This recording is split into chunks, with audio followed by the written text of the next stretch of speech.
Vamos a hablar y vamos a abordar el segundo capítulo destinado a este tema que nos parece siempre muy importante, por más que ya lo hemos hablado muchas veces a lo largo de nuestros programas y que tiene que ver con este proyecto presentado por el presidente. Y está en línea con nosotros Betiana Cabrera Fasolis, coordinadora de la campaña nacional por el derecho al aborto legal, que le agradecemos especialmente a ella que esté esta tarde con nosotros, esta noche con nosotros. ¿Cómo estás, Betiana? ¿Qué tal, Bueno, Betty? la verdad es que muy contenta. En la campaña tenemos muchas expectativas, hemos trabajado mucho y hemos hecho muchas cosas para llegar hasta este punto. Este año hemos presionado como hemos podido en este contexto de pandemia. La verdad es que es una muy buena noticia la presentación del proyecto por parte del Ejecutivo. Se va a encontrar, sabemos, en comisiones, se va a encontrar con el proyecto de la campaña, ¿no? Es la octava vez que la campaña presenta un proyecto propio. Tenemos algunas diferencias con el proyecto de Alberto Fernández, pero no obstante creemos que es muy positivo esto porque pone en el centro de la escena la cuestión del Estado como garante de los derechos humanos y de la salud de las mujeres y de las personas con capacidad de gestar. Ahora, Betiana, ¿considerás que es el momento oportuno para discutir un tema de esta naturaleza, teniendo en cuenta, digamos, los problemas que tiene el Estado argentino, para dirimir mirando concretamente hacia el futuro? Por supuesto que sí, porque lamentablemente a todos los problemas que tenemos los y las argentinas se suma este.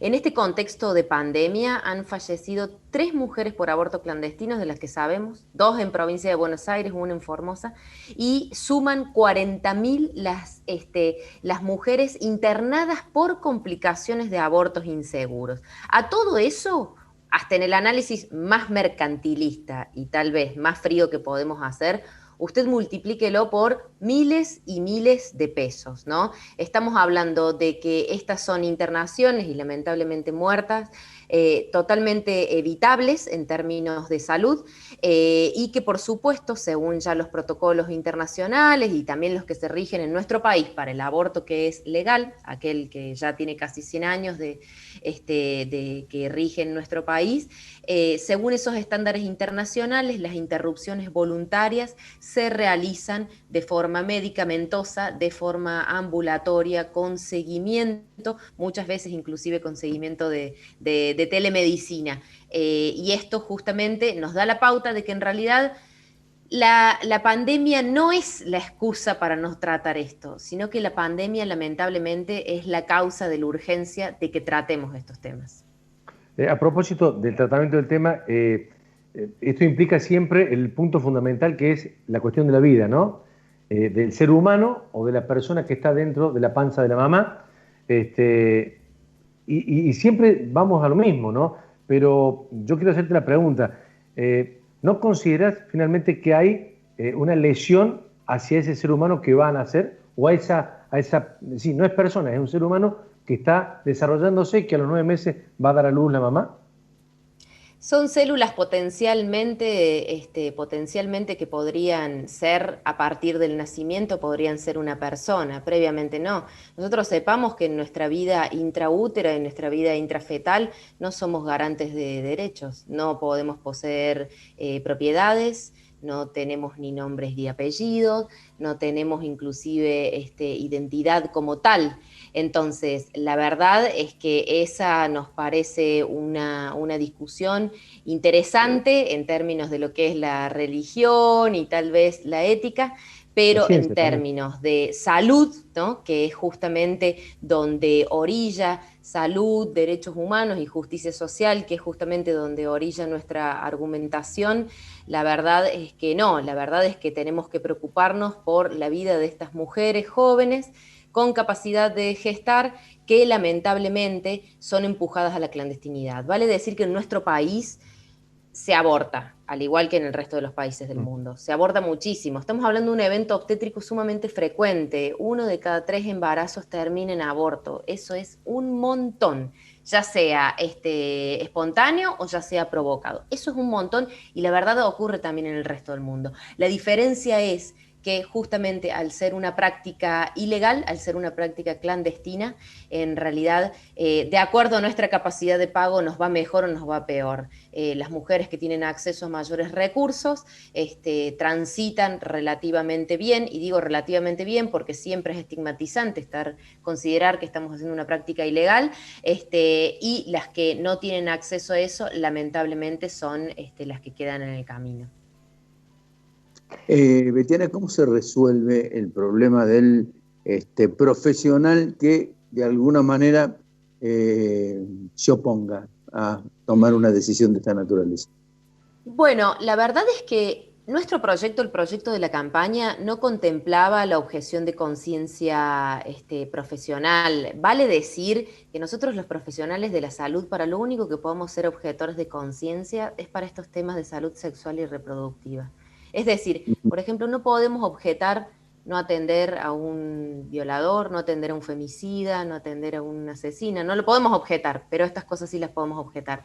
Entonces nos dice la experiencia y la historia, que lamentablemente la objeción de conciencia ha sido históricamente utilizada para obstaculizar el acceso a derechos, que como siempre recalcamos, es el acceso a derechos de aquellas personas menos favorecidas o en situación de vulnerabilidad, porque cuando usted tiene el dinero que le exigen, en alguna clínica o institución privada y demás, nadie le va a objetar. Es más, muchos de los profesionales y colegas que son objetores en instituciones públicas, en instituciones privadas tienen otras actitudes y tienen, por supuesto, otras prácticas.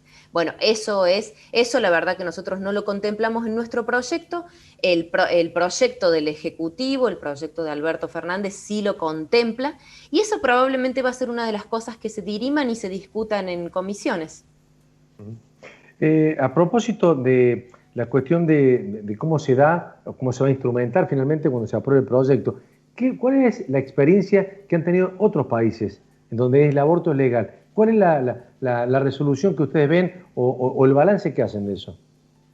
Bueno, a mí me gustaría citar como dos ejemplos bien latinoamericanos. Uno de ellos es México. El Distrito Federal lo tiene legalizado y el resto de los estados no.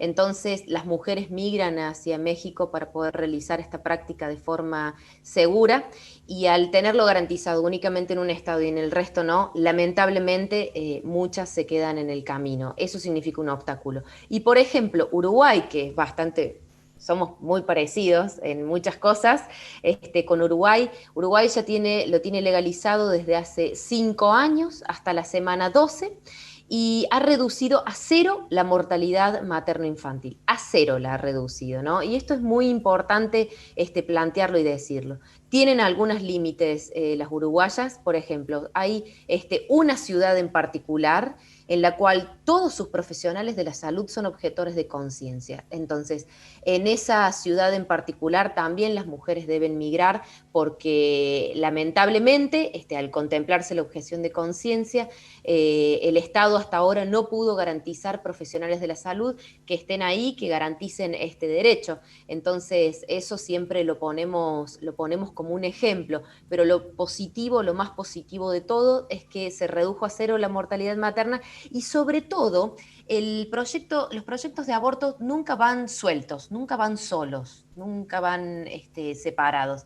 Siempre van acompañados de lo que es la Consejería en Salud Sexual y Reproductiva, por eso nosotros decimos educación sexual integral, y también van acompañados de lo que es toda la batería de métodos anticonceptivos, que siempre hay que tenerlo disponible porque se deben ofrecer todos.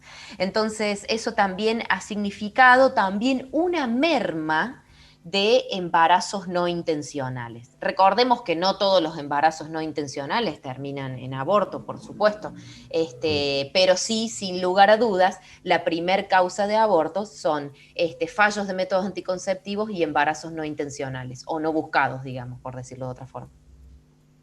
Betiana, vos dijiste algo que es importante, la educación sexual. Y el tema es, ¿quién está preparado hoy o preparada hoy para suministrarle a los niños el tema sobre la educación sexual?